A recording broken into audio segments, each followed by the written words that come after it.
Assalamualaikum warahmatullahi wabarakatuh. Perkenalkan, nama saya Bintang Bayu Pratama dari kelas 11 PO3, nomor absen 12. Di sini saya akan membuat video tentang sejarah berakhirnya Perang Pasifik hingga jatuhnya Hindia Belanda ke tangan Jepang. Penjajahan Jepang di Hindia Belanda Indonesia dimulai setelah Perang Pasifik, dengan Belanda menyerah pada Jepang pada tahun 1942. Penjajahan Jepang memiliki karakteristik seperti pembentukan organisasi seperti Putera dan Jawa Hokkaido, serta propaganda dan akomodasi tokoh penguasa.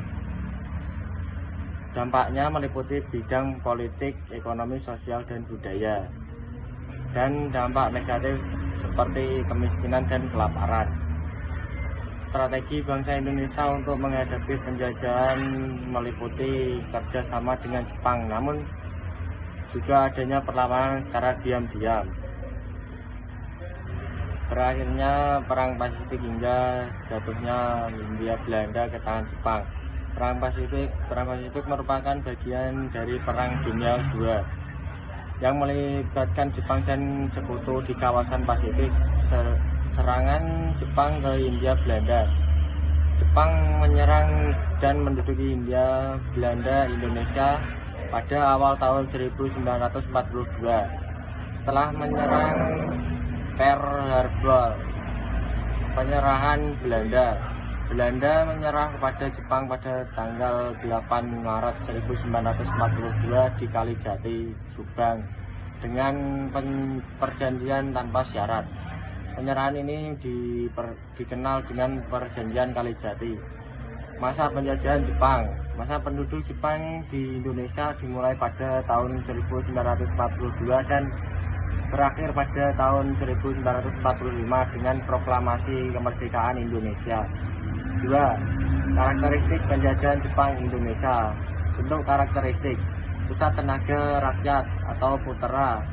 Organisasi ini bertujuan menyatukan potensi masyarakat, namun juga dimanfaatkan oleh tokoh nasionalis untuk menanamkan semangat nasionalisme. Jawa Hokkaido. Organisasi ini dipimpin oleh Gunseikan atau kepala pemerintahan dan bertujuan untuk mengontrol masyarakat. Propaganda dan akomodasi tokoh penguasa. Jepang melakukan propaganda untuk mempromosikan kepentingan mereka dan menjalin kerjasama dengan tokoh nasionalis. Restrukturisasi pemerintahan. Jepang melakukan restrukturisasi pemerintahan untuk menguasai Indonesia. 2. Reorganisasi administrasi. Jepang melakukan reorganisasi administrasi untuk kepentingan mereka. 3. Dampak penjajahan Jepang di tingkat lokal atau nasional. Dampak positif: meningkatkan kesadaran nasional. Penjajahan Jepang memberikan ruang bagi berkembangnya paham nasionalisme di Indonesia. Pendidikan. Jepang memperkenalkan sistem pendidikan 12 tahun dan menjadikan bahasa Indonesia sebagai bahasa pengantar, serta bahasa Jepang sebagai mata pelajaran wajib. Dampak negatif: 1. Bidang ekonomi. Penyitaan kekayaan Indonesia oleh Jepang mengakibatkan kemiskinan dan kelaparan. 2. Bidang sosial. Munculnya strata dalam masyarakat dan kesulitan berkomunikasi dengan masyarakat luar. Bidang budaya.